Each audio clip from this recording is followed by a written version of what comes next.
1904, Eastern France, on a hill not even marked on any map. Midnight had long passed. The sky had turned black. But that night, darkness meant something different.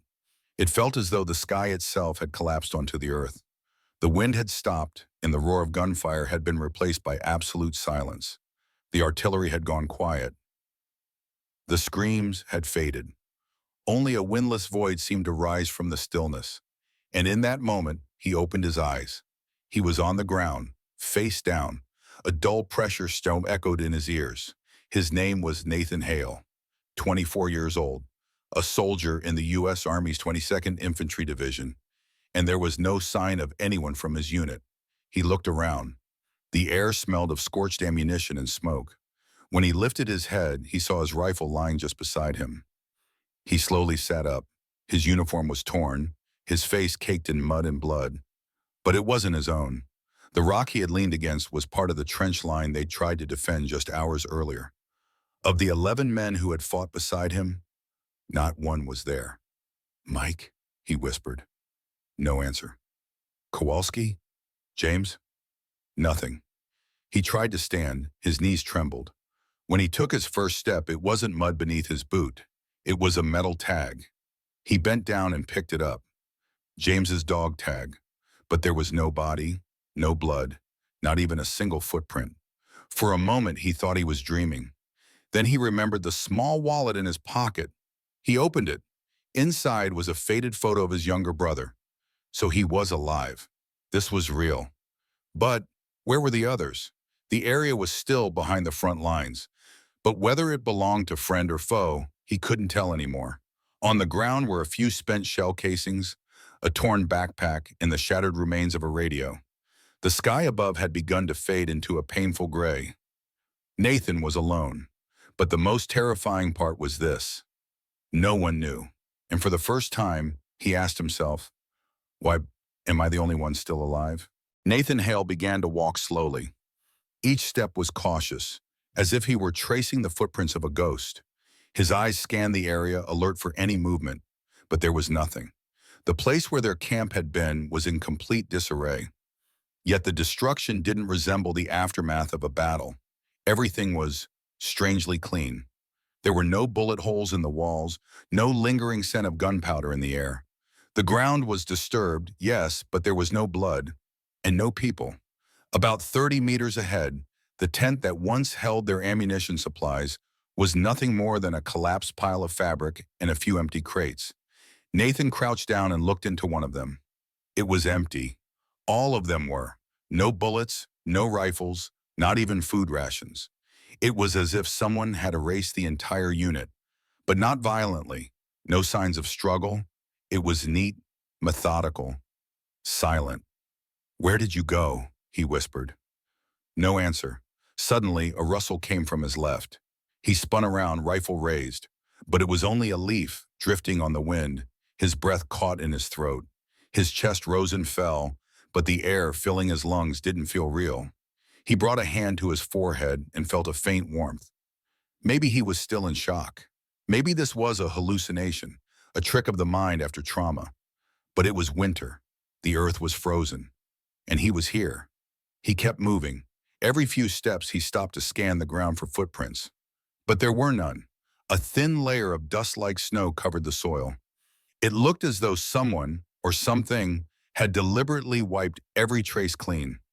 Every sign, even of human existence. And then a thought struck Nathan like a cold knife. What if no one erased them? What if they were never really here? As Nathan moved deeper into the forest, the silence grew heavier, almost suffocating. It felt like everything around him had stopped breathing. The trees stood still, even the birds had fallen silent. With each step, the only sound was the faint crunch of the earth beneath his boots. But in his mind, there was another sound, a gunshot, distant, muffled. It felt like it came from last night, or maybe even earlier. The line between memory and imagination was beginning to blur. Suddenly, a moment surfaced. He was crouched down, and one of his squad mates, probably James, was firing from the edge of a trench. Then a scream, a loud explosion, and then that echoing gunshot.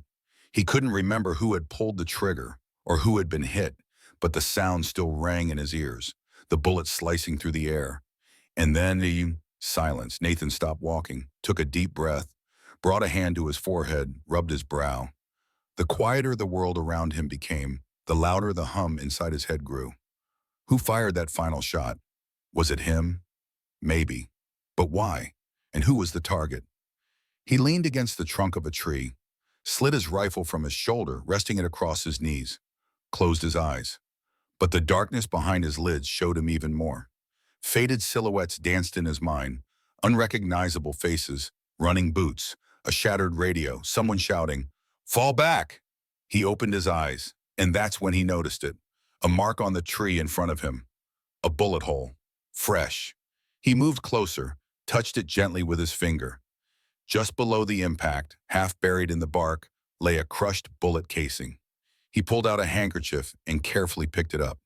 No one was around, but someone had been hit here. There had been a firefight. Something really did happen that night. And yet, there was still no body, no trail, no witness. Nathan stepped back and leaned against the tree again. Whoever pulled that trigger knew the truth about that night. And if only one person was left alive, then maybe it was him. Was he the one who fired that shot? When Nathan found the remnants of a collapsed trench at the edge of the forest, the daylight had already faded into a dull haze. The sun's rays barely filtered through the gray clouds above, casting a tired, pale light between the trees. A mound of churned-up earth, a few overturned ammo crates, and the skeletal remains of a torn canvas tent. It all looked like it had been abandoned in an instant, but this time something was different. Near the edge of the trench, a motionless figure lay on the ground. Nathan instantly froze. His fingers instinctively reached for his rifle, but then he realized the man was dead. From the way the body lay, the stillness of the limbs, the color of dried blood, he had been gone for a while. Nathan stepped forward slowly. Each movement was cautious, careful not to rustle the leaves beneath his boots. He didn't recognize the face. The uniform was familiar, but the man was not. The insignia on his jacket wasn't from Nathan's division. Maybe he'd been part of a rescue patrol or a courier from another unit. Maybe he was a witness to what had happened that night. Nathan knelt down, reached toward the man's jacket pocket. He hesitated, then felt the edge of something. Paper. With trembling fingers, he pulled out an envelope. It was stained with dried blood, but the address was still legible. Eleanor Thompson, Kansas City, Missouri. Inside were 3 handwritten pages. The handwriting was neat, but rushed. Nathan began to read silently. "We've been ordered to launch an attack tomorrow night. Another unit went in before us. None of them came back. There are rumors that one of them might still be in there. We're going in for him." Nathan's hands began to shake. The man who wrote this had come for him, and now he was dead. The questions came flooding back. If this soldier had really come to save him, why had he failed? And what could have happened that night? That made 2 entire units vanish? He folded the letter and slipped it carefully into his own pocket, then reached forward, gently straightened the man's jacket, and lowered his head to the ground. Nathan closed his eyes for a moment. He wasn't alone anymore, but this loneliness had taken a new shape, because someone had come for him, and now he had to find out why. After placing the letter in his pocket, Nathan stood still for a while. He slowly lifted his head and looked up at the sky. The gray clouds had thickened even more. Snow was falling, lighter than the day before, but colder, sharper. Each flake felt like a tiny bullet of silence as it touched the earth. Everything around him was quiet, but inside Nathan's mind, something was screaming. As he moved away from the site, his steps grew more careful. He wasn't entirely sure what he was following anymore, but he could feel it. This path wasn't just about survival. Somewhere beneath this silence, a truth was buried, and he knew he couldn't stop until he found it. He reached the edge of a slope when something unusual caught his eye. In the undisturbed blanket of snow, there was a patch that looked stirred. He moved closer. Kneeling down, he brushed the surface away with his hand. A streak of red emerged beneath the white. Blood. Not fresh, but not entirely faded either. It was still alive in the snow. But it wasn't his blood. He had no wounds. This wasn't the site of a battle. The trail was scattered, uneven, like it had come from a single source, dragged. Nathan began to follow the trail. There was a shallow impression in the snow, not footprints exactly, more like someone had been crawling or had been dragged. The trail led several meters ahead and then vanished behind a tree. He held his breath as he approached. At the base of the tree, the snow had been disturbed again. The ground looked as if it had been dug up, but there was no body, only a broken piece of a rifle, a spent shell casing, and beside them, a torn piece of fabric. Nathan picked it up. The texture was familiar, U.S. Army issue, and on it, a small stitched set of initials, M.K. Mike, he whispered. Mike Keller, the youngest member of the unit, one of the few men Nathan had truly trusted. But why had he been here alone? Why had he been dragged? Where had he been taken? A new kind of loneliness pressed in on Nathan's chest, not just the absence of people, but the realization that someone was missing, maybe even still alive. Was that hope, or the beginning of another kind of fear? The snow picked up again. The sky darkened. Nathan stared at the spot where the trail ended, and one thought echoed in his mind. If they're still alive, why haven't they come back? Nathan stood motionless for a long time at the spot where the trail ended. The ground beneath the tree still looked slightly disturbed, but the falling snow had begun to gently erase every detail. All that remained now were questions. It was certain Mike had been here, but now he was gone. No body, no scream, no signs of a struggle, only an answer that never came. Nathan slowly rose to his feet and turned his eyes toward the forest. Darkness was settling in. The trees were starting to blur together, their shapes fading, their outlines softening. And then, in the corner of his vision, something moved. He didn't turn right away. He didn't look directly. His instincts told him better. Sometimes it's not about seeing the enemy, but sensing them. He turned quietly, slowly easing his rifle from his shoulder. Eyes narrowed, about 20 meters ahead, standing between the trees. A silhouette, tall, thin, human in shape, but unmoving, just standing there. Nathan's heartbeat quickened. "Mike," he whispered. No response. He stepped forward, cautiously. The figure remained still. His eyes were so fatigued, he could no longer tell the difference between reality and illusion. Then the figure moved, but not like someone walking. It drifted, quietly. No footfalls, no crunch of snow. Nathan's finger touched the trigger, but he didn't fire. For a moment, the silhouette seemed to turn its back. And then, it vanished, as if the forest had swallowed it whole. Nathan rushed toward the spot, gripping his rifle tightly in both hands, weaving through the trees. But when he reached the place, nothing. No footprints, no trail. Snow continued to fall, soft and steady. But where the figure had passed, the ground was untouched. He took a deep breath. His mind began to unravel what he had just seen. Was it real? A hallucination? Or a trick played by his own exhausted mind? He slowly crouched down, rested his left arm on his knee, scanned the trees. Nothing. And maybe that was the most terrifying thing of all. Not that the enemy was invisible, but that a friend had become unseen. And in that moment, he whispered to himself, "Someone's watching me." Nathan kept walking, swallowed by the silence that lingered between the fog and the falling snow. His footsteps left faint prints in the snow, but just seconds later, the gentle snowfall erased them. It was as if even nature was trying to erase his existence. And in that moment, a strange fear crept into his chest. What if I disappear too, and no one ever knows I was here? After some time, he noticed a small clearing between the trees. It looked like a makeshift trench, an improvised dugout surrounded by piled earth and branches carefully arranged for camouflage. He moved closer. When he stepped inside, he found a bag, old, worn, and covered in soot. A name was stitched on the flap, one he didn't recognize. Sergeant A. Harper. The name wasn't Nathan's. It didn't belong to anyone from his unit either. But the contents inside felt familiar. Ammunition, a few canned rations, a small, weathered notebook, and a map. With trembling fingers, Nathan unfolded the map. It was frayed along the folds, but still readable. Yet something was off. It wasn't laid out like any map he'd used before. There was no compass rose, no directional arrows. It looked like it had been drawn for someone who already knew where to look. Certain points were circled in red ink. One of them had a symbol, a star.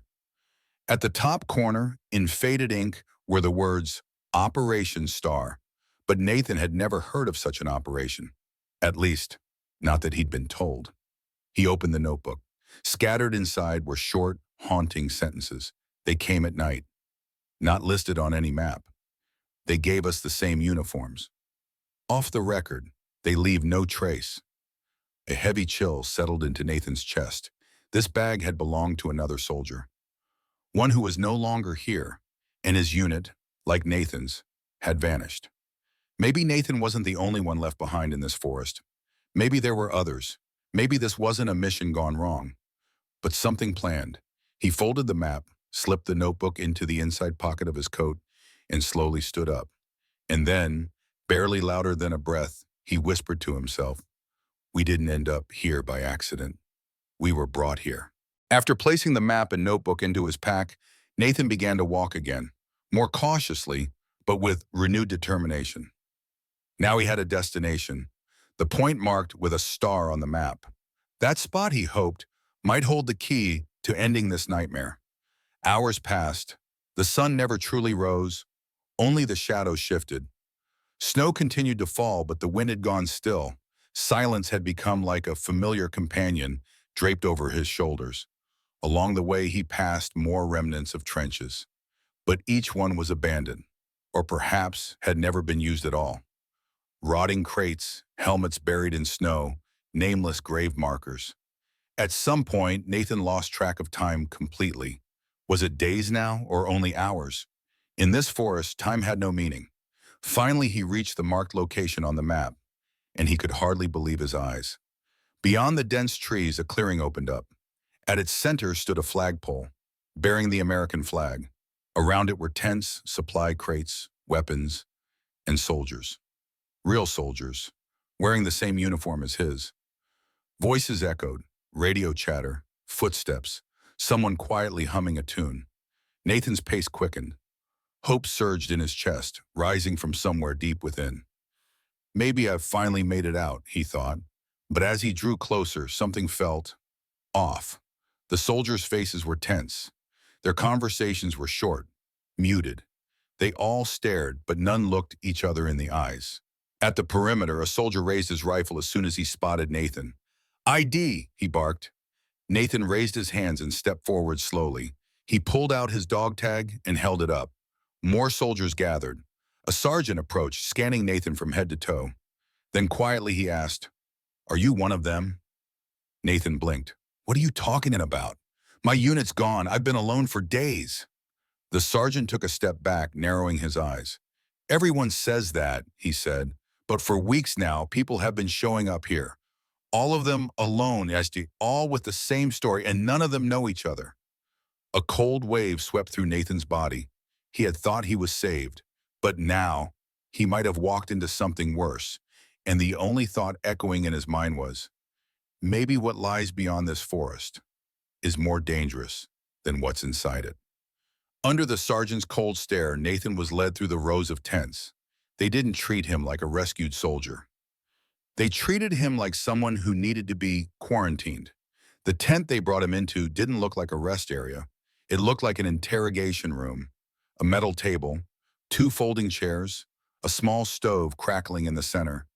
On the wall, a large map hung, but unlike any map he'd seen before, every inch was marked with red ink. Codes, timestamps, circles and arrows drawn over areas that seemed classified. Nathan was left alone for a while. Only the sound of the fire kept him company. He took off his jacket and moved closer to the heat, but it wasn't his body that trembled. It was his mind. He closed his eyes, and suddenly, fragments of memory began to come together. That night with his unit, the sounds in the camp. Mike whispering, "We're not coming back, are we?" Then, an order, and Nathan pulling the trigger. His eyes flew open. The memory he had buried deep inside had returned. The chaos that night, he had remembered it as an attack, as something that came from the outside. But now he saw the truth. The unit hadn't fallen apart because of the enemy. It was a direct order from within. Nathan had been thrown into a cleansing operation designed to remove certain individuals. But why? And why had he been spared? The tent flap opened. An older officer stepped inside. His uniform was spotless. His eyes were sharp and unreadable. He held a file in his hand. Without saying a word, he sat at the table, opened the folder, and didn't look at the papers. He looked straight at Nathan. "We'll be asking you some questions," he said calmly. "But first, I want to show you something." He pulled out a photograph and slid it across the table. Nathan picked it up. It was him, but from 3 years ago, a different location, a different unit. "This is you, isn't it?" the officer asked. Nathan slowly nodded. "Do you remember what you did there?" Nathan didn't answer because in that moment, he realized something far more unsettling than anything he'd faced in the forest. He hadn't just experienced something he wasn't supposed to remember. He was someone who was never supposed to be sent there at all. Nathan looked down at the photo once more. The young man staring back at him still had hope in his eyes, even a trace of pride. He was a soldier who believed in his mission. But now that photo felt less like a memory and more like the first clue in a much bigger lie. The officer broke the silence. "Your unit really did disappear," he said, "but it wasn't the enemy that took them." Nathan's throat tightened. He swallowed hard. "What are you saying?" The officer placed both hands on the table. "Your unit was part of a test program. Toward the later stages of the war, a new command system was being developed. Soldiers who wouldn't carry sensitive intel, just follow orders without question. Psychological reconditioning, memory suppression, erasure of directional sense." Nathan took a step back. "You're saying we were lab rats?" "No," the officer replied, not looking away. "You were tools." And just like that, the puzzle pieces in Nathan's mind started to lock into place. Mike's blank stares, Reed's hesitation, the broken, distorted orders over the radio, and the worst part, his own blind obedience. No enemy had destroyed his unit that night. They were programmed to destroy each other, and Nathan, he hadn't survived by chance. He had been chosen to survive. The officer closed the file. "Now that we've had this conversation," he said, "you've reached the final phase of your mission. You know the truth, and now you have a choice." He leaned forward slightly. "You can walk out of this building and forget everything, or stay here, try to speak out, but no one will believe you." Nathan lowered his head. He didn't speak for a long time. Then slowly he stood. He pulled the map from his coat and laid it on the table in front of the officer. "You can't run a mission that leaves no trace," he said. "Every footprint in the dirt brings someone back." He turned toward the door. Before opening it, he paused. Without looking back, he spoke. "I survived, but I'm not living." And then he walked out. Down the corridor, only silence walked beside him. Not as a soldier, but as a witness. Years later, in a forgotten war documentary, a single line would appear. "The only known survivor of his missing unit from 1944 never returned. But we found a letter." Inside, it read, "When the mission ends, let truth speak, not silence." And thus the story of Nathan Hale came to an end. Not as a tale of war, but as the memory of a moment where silence echoed louder than any battle ever could.